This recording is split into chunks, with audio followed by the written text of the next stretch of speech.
Hi, welcome to this Water Element Yin Yoga practice. This season is winter. The meridians are kidney and bladder, and the emotion is fear. The water element represents strength, courage, and wisdom. Like water flowing in a river, it encourages us to go with the flow of life and embrace change. No props are necessary, but if you like blocks, bolsters, and blankets, go ahead and grab those. And once you have what you need, go ahead and meet me in a comfortable seat with either your eyes closed or your gaze softened.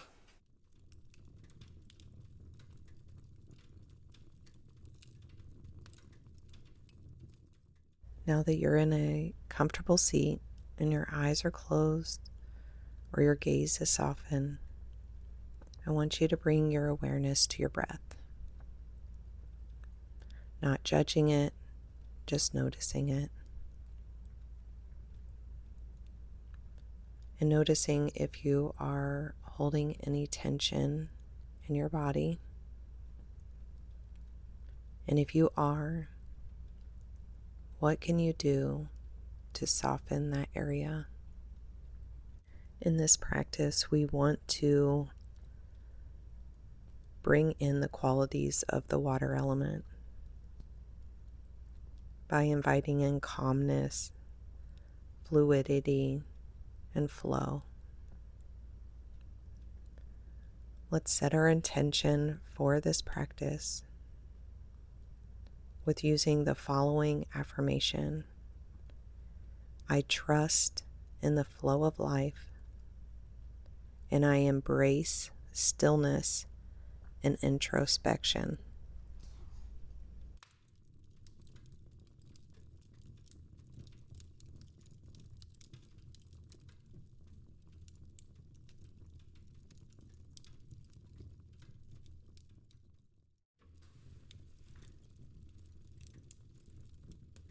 Slowly start to dip your chin, rubbing your hands together and placing the palms of your hands over your eyes. If you're sitting on a block, go ahead and move that off to the side and continue in a seated position, where we'll move into our next pose, which is butterfly pose. Bringing the soles of the feet together, knees out to the side. Start to allow your spine to round forward gently as you release your head and neck, allowing your arms to stretch out in front of you. As you hold this pose, I want you to think, in what areas of my life do I feel stuck? And how can I introduce more fluidity and openness?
Start to back out of the pose, bringing the knees in towards the chest and giving yourself a hug. Let's find our way in the tabletop position. Once in the tabletop position, go ahead and untuck your toes, pressing into the hands and finding your way back into a downward facing dog. We're going to come into the low lunge version of dragon pose. So lifting the right leg high to the sky and bringing it on the outside of the right hand, dropping the back knee, allowing the hips to sink towards the mat. You can stay up on your hands like I am here, or if you need a little more, bringing the forearms down to the mat or to blocks. Just taking the first 30 seconds to really settle into the pose, making any adjustments that are needed.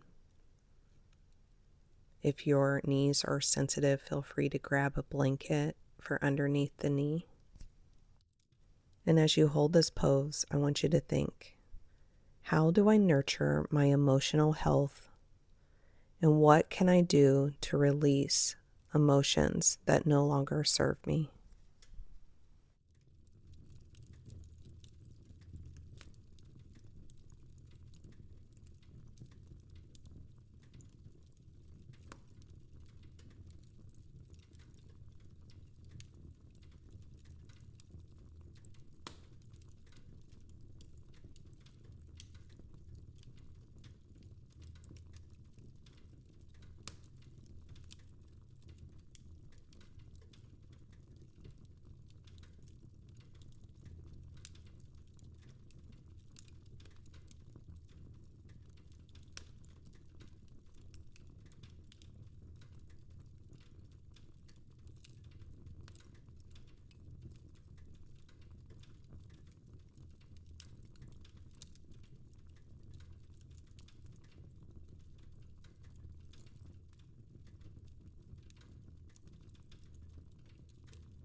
Start to back out of the pose, bringing the foot in between the hands and shifting the hands and hips back into a half split.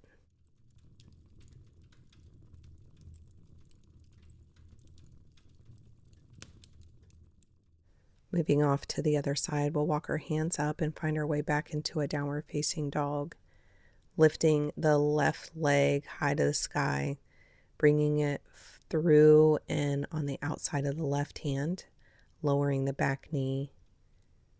Again, you can stay up on your hands like I am, or bringing the forearms down to the mat. Just really listening to your body today and finding out what it wants.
Coming out of the pose as you bring the foot in between the hands, walking the hands back, shifting the hips back to the foot, feeling a nice stretch.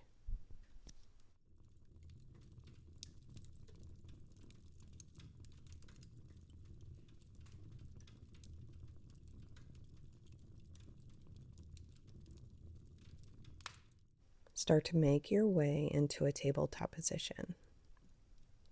Once in a tabletop position, go ahead and lower down to your belly, coming into a Sphinx pose, bringing the arms to a 90 degree, sliding the elbows underneath the shoulders, lifting the head and chest.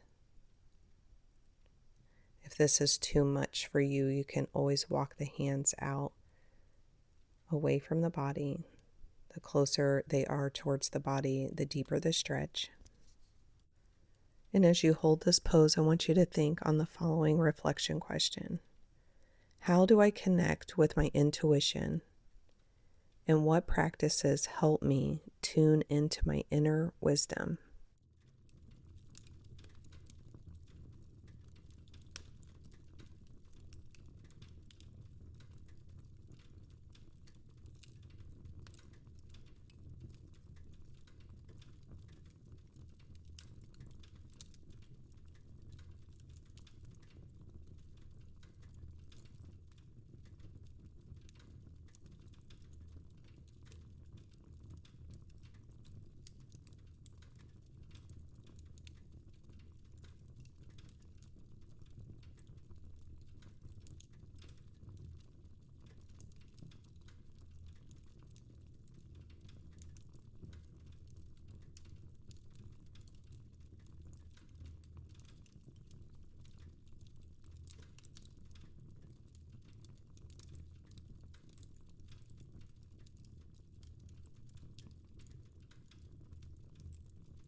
Coming out of the pose, bringing the forehead to the palms of the hand.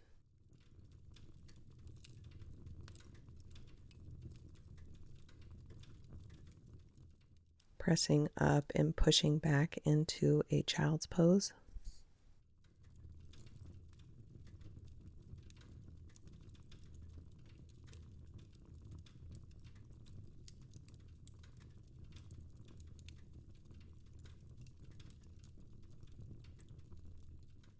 Pushing up and finding your way into a seated position. Once you're in a seated position, go ahead and sit with your legs spread wide apart. Extend through the crown of the head as you slowly fold forward between the legs, allowing the spine to round and your head and neck relax. Feeling a deep stretch along the inner legs and spine. And as you hold this pose, I want you to think on the following reflection question. In what ways can I cultivate more patience and trust in the natural rhythms of life?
Reverse out of the pose as you walk your hands towards the body, bringing the knees in towards the chest.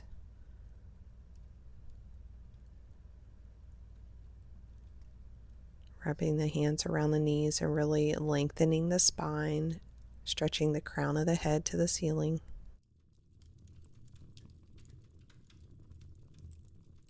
Let's find our way over on our backs, where we'll take a couple spinal twists before heading off into shavasana. Once on your back, bring the knees in towards the chest, rocking side to side to reset the lower back. Planting the feet on the mat, shifting your hips off to the left, allowing the knees to fall to the right. Hands can be at a T or up overhead, whatever is most comfortable for you. And if you have the availability on the neck, allowing the head to turn in the opposite direction. And as you hold this pose, I want you to think, where in my life am I too rigid? And how can I invite more softness or flexibility?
Start to come out of the pose, bringing the knees into the chest again, possibly rocking side to side. And we'll move off to the next side. So when you're ready, plant the feet on the mat, shifting the hips off to the right, allowing the knees to fall to the left. Arms wherever most comfortable for you. Just allow this twist to release any tension that you're holding in your spine and back.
Coming out of the pose, bringing the knees into the chest for one last reset before we head off into shavasana.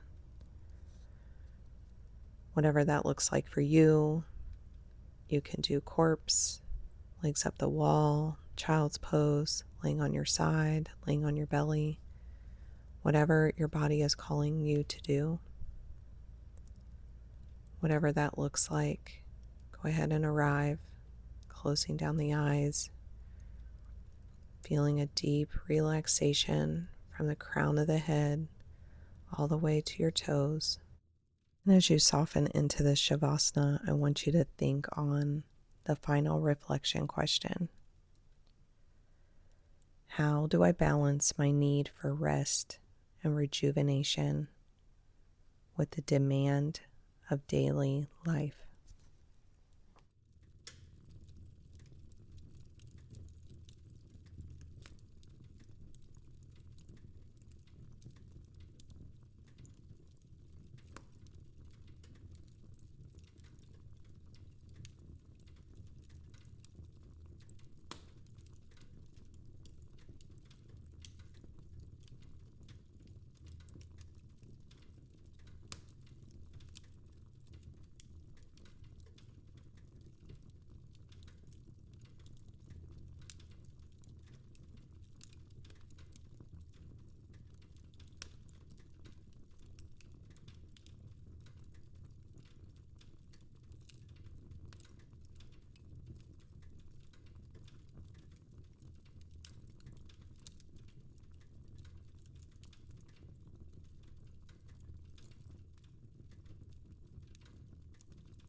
Start to bring the awareness back to the body as you wiggle your fingers and your toes, possibly a full body stretch.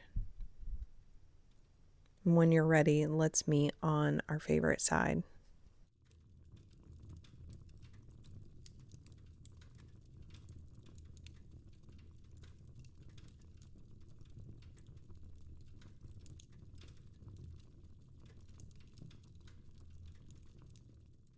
Pressing up into a seated position, where we'll take one final breath together to close out our practice.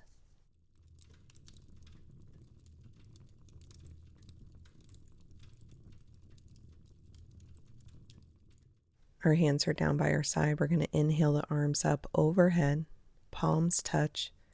Exhale, hands through heart center. I want to thank you so much for sharing your yin practice with me today. I hope this practice brings more fluidity into your week.